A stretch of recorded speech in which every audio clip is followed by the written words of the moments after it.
This is the fourth take of the video, Jesus Christ. I discovered a dilemma, so I just made a short about it. And essentially, the more you learn about emotions, the more your emotions are reduced, because you become very analytical of things. So when you understand happiness and sadness, you can manipulate that.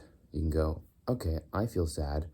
This is simply because I am releasing cortisol and dynorphin.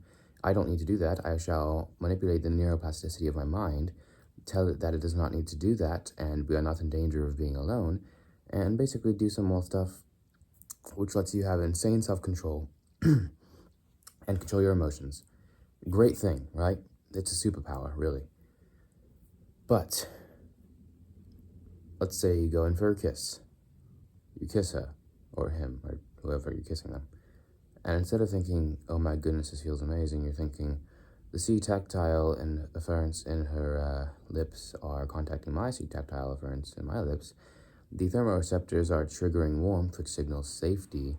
Oxytocin is being released, and suddenly all that emotion just goes away. And I looked it up, and yes, it is a documented phenomenon, and it's shown up in many people, including philosophers and neurophysicists, and it is somewhat concerning. As someone who already has quite reduced emotions, very mixed empathy, I fear that if I learn too much about emotions, then I won't have them. So, it is a dilemma. It is a double-edged sword. It is a deal with the devil. It is a blessing and a curse. It is a two-sided coin. And I'm not sure what to do. So, perhaps one way you could manipulate this is intentionally learn a lot. No, because, well, see, it depends on your curiosity. I am a very curious person. I love to learn, and I'm slightly autistic. So I always want to have information. If you were a normal person, I suppose you can learn about the negative effects. You can learn about all of the bad neurotransmitters like dynorphin and cortisol and glutamate and all the bad hormones and that stuff. You can learn how sadness works. You can understand the amygdala. You can understand why loneliness was biologically a bad thing and how you can change that now and how you can manipulate your neuroplasticity to make yourself never be sad, but don't learn about any of the positive things so you could still experience positive emotions. But being me, I always want all of the information, so I can never do that. I have to learn everything. So perhaps if you're just you, learn about all the bad hormones and neurotransmitters and brain aspects and biological reasons. Don't learn about any of the good ones at all, otherwise those will be reduced. And now you basically have the power to eliminate sadness with no downsides. I have not done this. So yeah, it's weird. And I obviously can't unlearn these things. I'm not going to get a concussion to try and forget how neurotransmitters work. So I'm left with a little dilemma. Now, of course, I can just focus on the experience and the emotion instead of analyzing it. But again, autism, I heavily focus about things. I can't just ignore things. I am very bad at tuning things out. So I fear that in my first kiss, I may be so focused on what's happening biologically that the emotion of the actual moment is killed. And it's weird because I still get joy from thinking about it. I love knowledge. I love learning. I love applying my knowledge. When I think about it, I go, oh, I know what's happening. This is the release of this neurotransmitter, and it's affecting this part of my brain. And that the biological reason of that is this, because for survival, all that stuff. So I'll enjoy doing that, but I just won't enjoy the kiss for being a kiss, will I? Or at least reduced degree. So, yeah, oh, don't mind the cut. That looked like the cut from the Epstein files. I just had to clear my throat if you couldn't tell I was coughing. That's why I coughed in the beginning. So, it's weird. And I don't know what I would advise. As mentioned, if I were to advise someone normal, I would just say learn about the bad stuff, not the good stuff, and have the power. But if I were to advise someone like me, I don't know what I would do. Knowledge is power, ignorance is bliss, and by those two very accurate statements, that means bliss is weak and knowledge is unblissful. And other stuff, you can make associations. So I do enjoy having the power of knowledge, but I'm sacrificing bliss, aren't I? That also means I'm sacrificing ignorance, which is a good thing. But I have actually pondered this before. I've pondered whether it's better to learn things or better to just be ignorant, live life happily, eat red 40, eat processed sunflower, safflower, and canola oil, buy main brand, purchase from Ford, spend money on repairs, and just live like a normal person. And I'm sure this is a heavily philosophically debated subject, whether it's better to have knowledge or to just live ignorantly, which is, I don't know really. Because if all that really matters, it's about my ideals. So, I have a priority system, biblical, and if you're not Christian, then just whatever your core beliefs are, self-stability, benefiting others, and then bliss. So,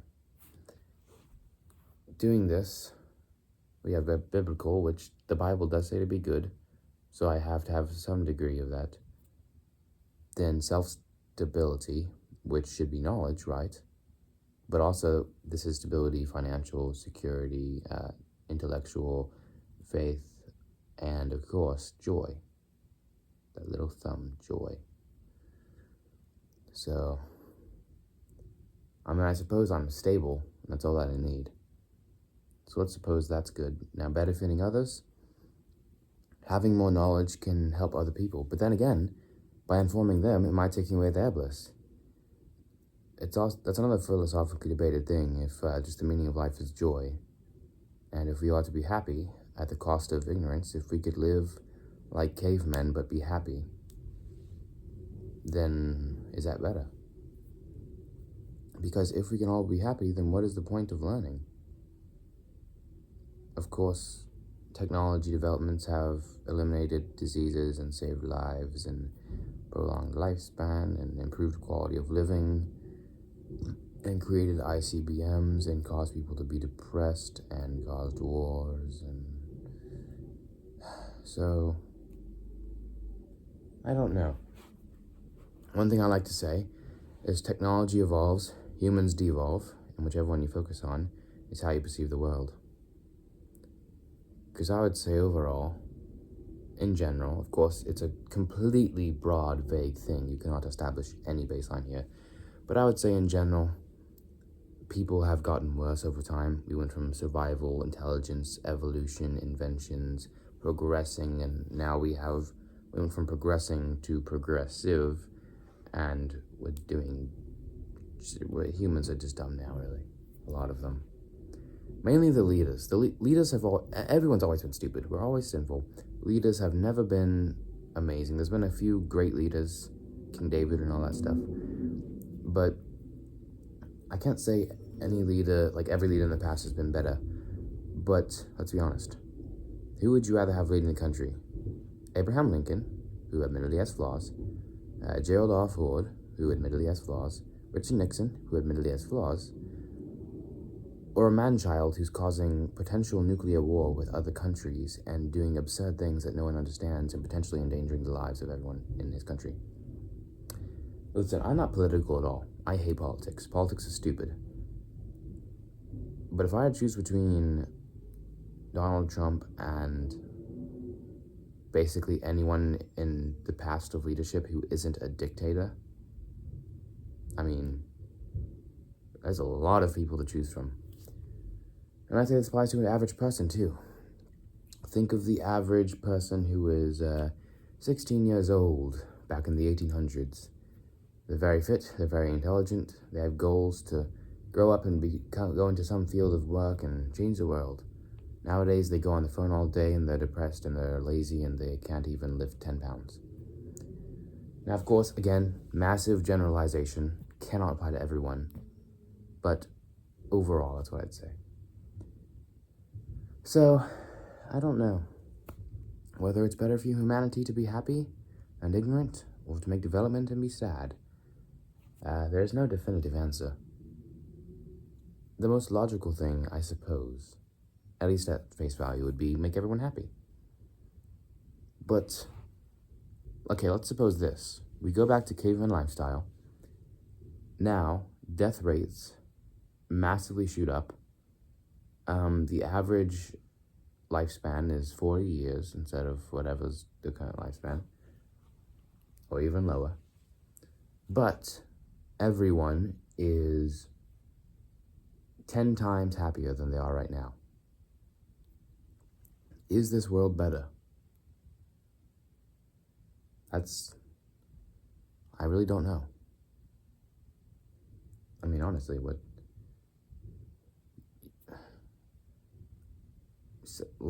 because it's proposing a shorter life for a happier life.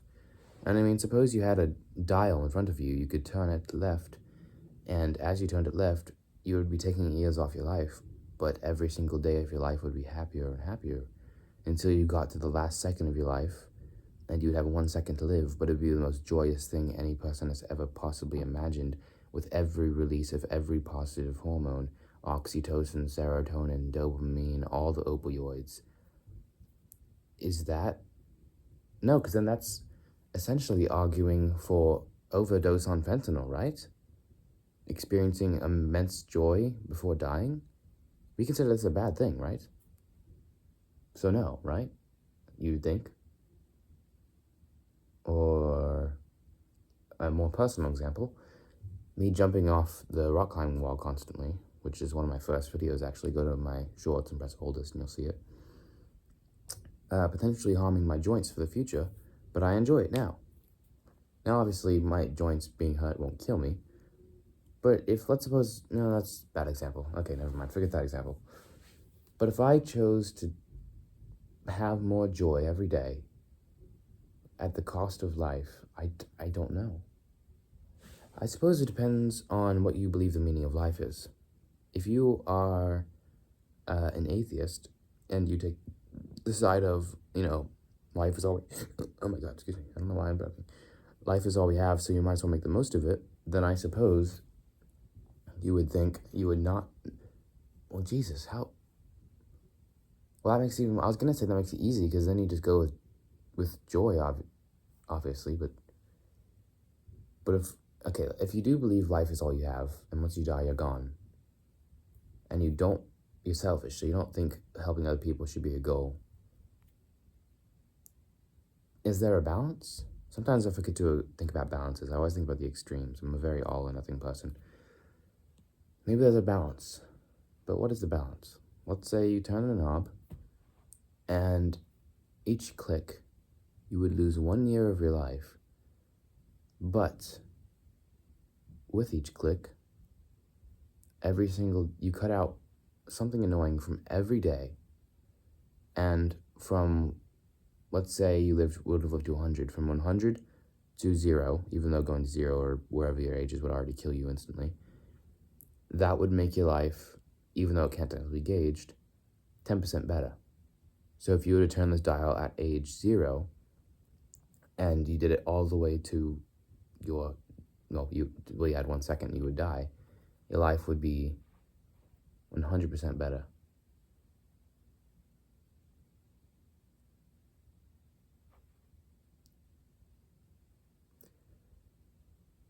I don't know. This is,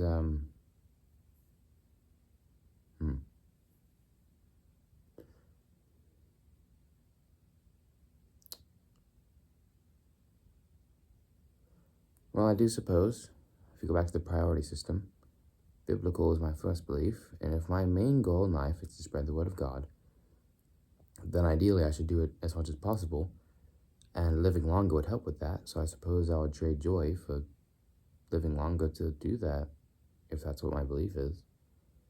So I guess it just all depends on what you believe. But what do you do if you're an atheist? Do you take joy and live shorter? Do you overdose on fentanyl in the woods and enjoy the last few seconds of your life? Or do you try and live longer?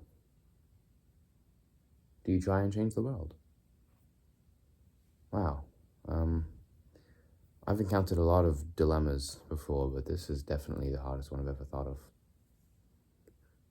I don't know, but I'm quite sure this is probably a very debated philosophical question. I don't know what to do. In terms of myself, I'll just be getting along and try to be happy, of course. That's simple. But in terms of answering the dilemma, I do not know. Because, like, do I suppose the goal is to... No, because that doesn't... I'm trying to think of the fine stuff here. I would want to say, like, the goal would be to just have a generally happy life as long as you can. But then, okay, what if you could have a slightly more than generally happy life for a little bit shorter? Is that a good thing? Sure, maybe. Okay, well... What if you made a really good life, but it was only, till 45 years old? Okay, well, maybe... what do you do?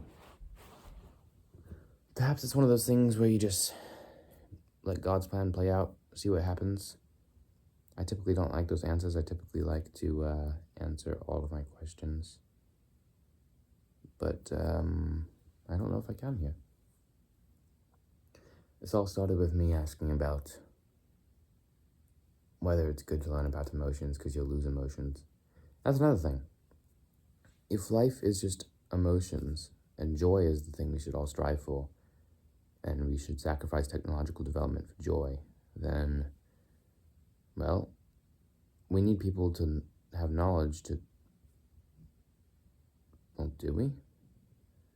I consider learning to be a key aspect of life, because if we don't know anything, then it's just... well... Oh, bollocks, I'm now questioning the existence and basically questioning all philosophies. I suppose it's why there are different philosophies, because this is a debated thing. There isn't an answer.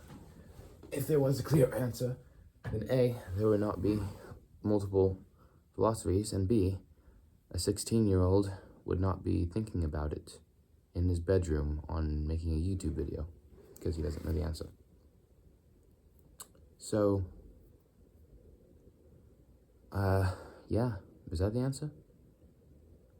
Let me look it up real quick on that device right there, that laptop. One moment. All right, as I thought, no answer. There's different philosophies. But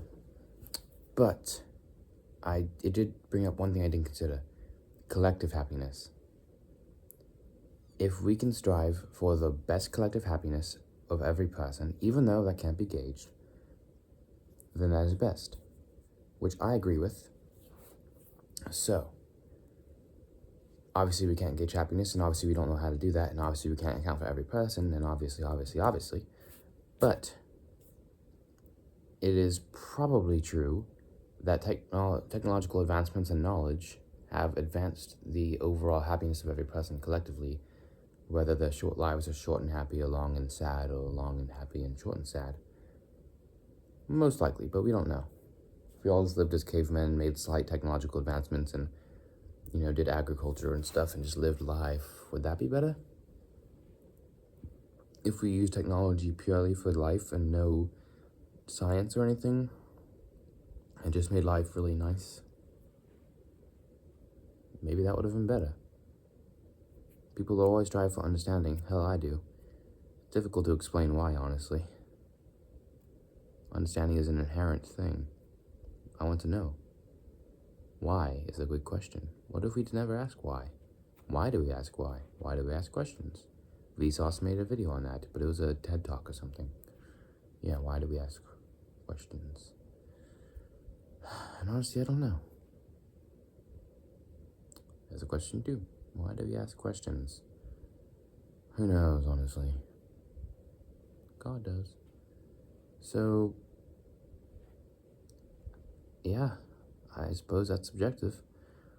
I hate accepting that things are subjective because I love objectivity and logic and established answers.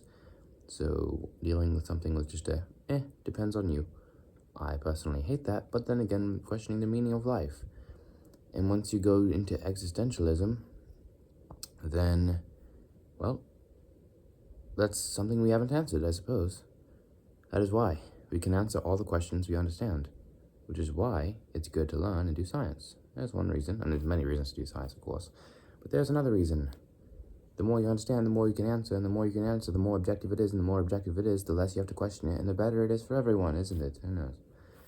But we can never truly 100% establish the meaning of life, or how the brain works, or how we have souls, and that depends on your religion, which is one reason I think atheism is a little weird, because how the hell do souls work if you're atheist?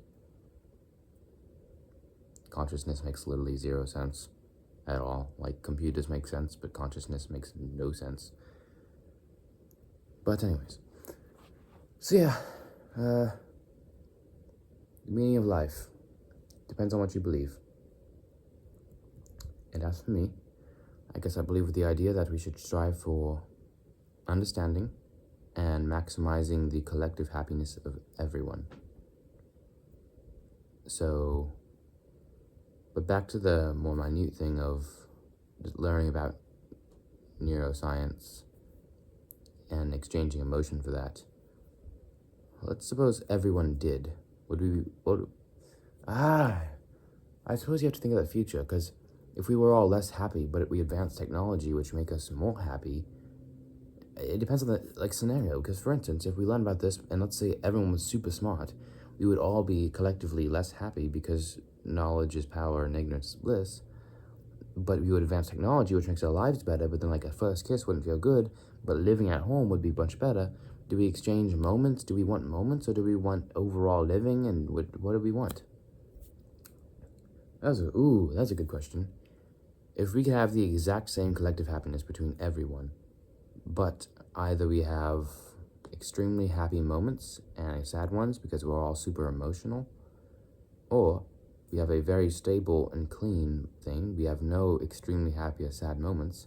Everything is very neutral, but overall quality of living is better. So do we want this stability, where there's nothing extreme, it is all very straight and neutral, or do we want this, where things can be both absolutely terrible and amazing at the same time? I don't know. Perhaps the reason I go with this one is because I like stability, and I like objectivity, and I like knowledge, and I don't want all this crap going on. I typically defy emotion, but I suppose that is something I've done a lot. Once you learn a lot of stuff, you typically come full circle back on yourself, and then you realize, oh, wait. So, are emotions good? Is ignorance bliss? Should we all be ignorant? Should we all have emotion? Why? Okay. Hypothetical. A button right here can be pressed like this. Or actually, how do I make a better button? How do I make a good button with my fingers? I want to like a collapsible system. I can't really do a good, there we go. That's a good button. Using my double jointed, the pivot of my thumb, make a rigid body. There we go. I'm so autistic. Anyways, this button right here, when pressed down, it makes contact with my finger, which signals a magic electrical plate to trigger a circuit. And once that circuit is complete, what it does is, while keeping the collective happiness of everyone on Earth the same, quality of living goes up, everyone's smarter, but all emotions are reduced. And all massive events are less happy or sad. I could choose to press this button. I'm trying to put this thought into my mind and make my brain think this is a real thing. Everyone's smarter, but every event is less happy. I'm tempted initially to push it. I'm hesitant, but I want to push it. Because I'm considering draining everyone of happiness, of massively happy moments becoming just generally yay moments. And that feels inhumane.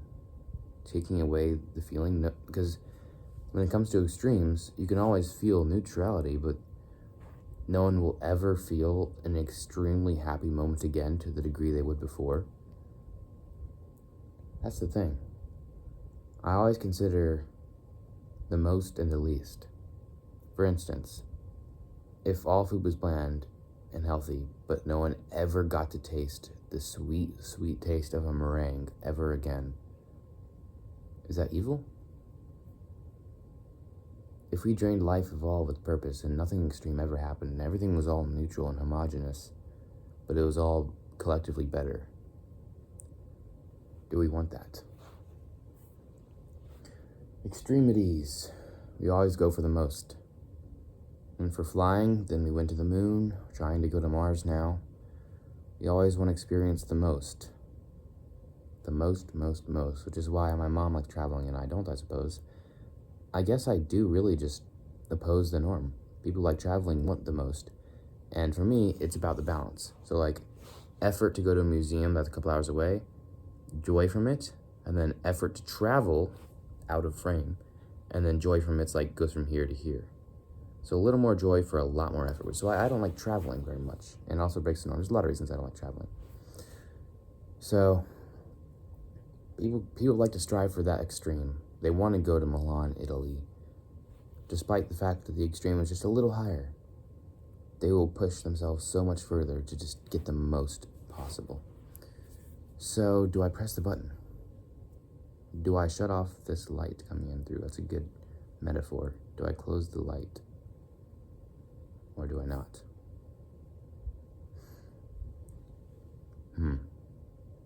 I suppose that's probably another philosophically debated thing. Also, that little pointy thing right there, that's an SR-71 model. That's really cool.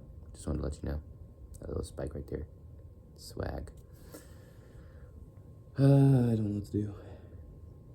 Okay, I'm focusing too much on the video. I need to plant into my mind. This button will collectively reduce every event, which, see, now you have sort of like double, two bads, one good thing. Two goods, one bad. The good is that, first of all, collective life gets better and we're all smarter. That's good. Second of all, every negative moment is reduced.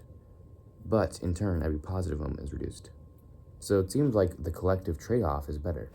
And if we're assuming that collective happiness remains the same,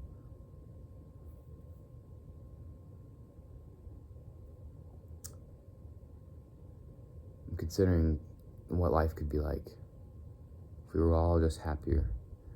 And I suppose, assuming we're all just like, learning neurophysiology and stuff, then, it's not terrible because, like, I could still experience a kiss and really enjoy it. Maybe to a lesser extent, but if we're still supposing extreme enough things can... And this is like, assuming everyone's like intelligent as me, just what everyone should be. They drive properly, they make decisions properly, they're kind, they're not idiots. I could have all that. And every person... Okay, I don't know what I did to my fingers, but somehow I'm screwing up the button system here. There used to be a light. Why is the light gone? What changed? I don't know what I'm doing wrong. Dang it. Alright, good enough. But yeah, the collective everything of everyone will be there. Wait, no. How are we doing this? How did we do that before? That's weird. Everyone will be like me. Well, let's just say everyone will be better. Everyone unintelligent and stupid and ignorant will be better. And every moment can still be extremely joyous, but sadness is reduced. But so every extreme moment is also reduced. I don't know.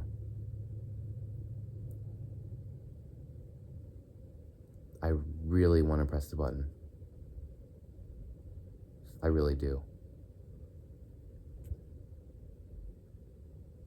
Everyone could be smarter. There would be so much less death, so much less suffering. It could be considered evil to press the button, but it is also evil to not press it. I could be saving lives. I could be improving the quality of life of everyone. I think collectively, if we were all smarter, we could actually collectively choose to find ways to utilize intelligence without cutting emotion. We could all be happier. We could save wars. I have to do it. I think it would benefit everyone if we were all smarter. And perhaps we are sacrificing a small amount of joy. But with this intelligence, if we can choose to temporarily make ourselves ignorant, with some, like me, being slightly autistic, having more trouble than others, we can still experience extreme joy. So I would press that button.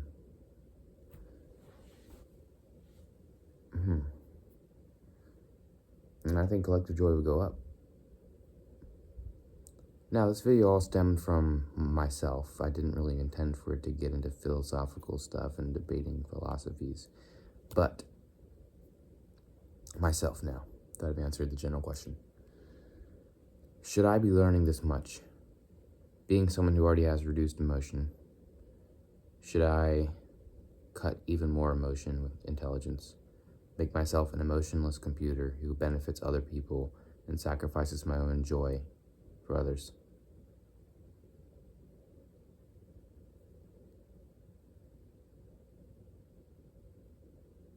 Perhaps I'm promoting a false dichotomy.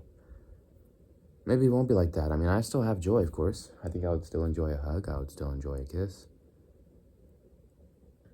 Maybe I'm fearing too much about it. One moment, my dad's gonna come up and interrupt me, probably. He did, but that's fine, because I'm pretty much done anyways. I think I'm over-exaggerating. I think it'll be fine. I think I'll learn stuff. So if you want to be ignorant, go ahead. Your life will just do whatever you want, I suppose. You do you. I think it's good to be smart. I think it's fun to be smart. I think you should be smart, and I can help you be smart. My videos can do that. My writings can do that. If you like to learn, you can watch them and comment and read my writings. And I think it's overall beneficial to be more intelligent. But you can do what you want. And I will do what I want. So, okay, Mike, hold on. My dad is the most distracting human on earth. Anyways, you do what you want, I'll do what I want. I would influence you to be better and be smarter and be cooler and more powerful. Don't be ignorant, please. Ignorance honestly harms other people. So there you go. Because I can't change every human on earth with a magical finger button. If you want to benefit yourself and you want to be happier, you will sacrifice other people because ignorance harms other people. So if you are selfish and only care about yourself, be ignorant. If you want to help other people and be smarter and learn things and improve the lives of others and potentially sacrifice a little bit of your emotion, but live a better life in general, be smart.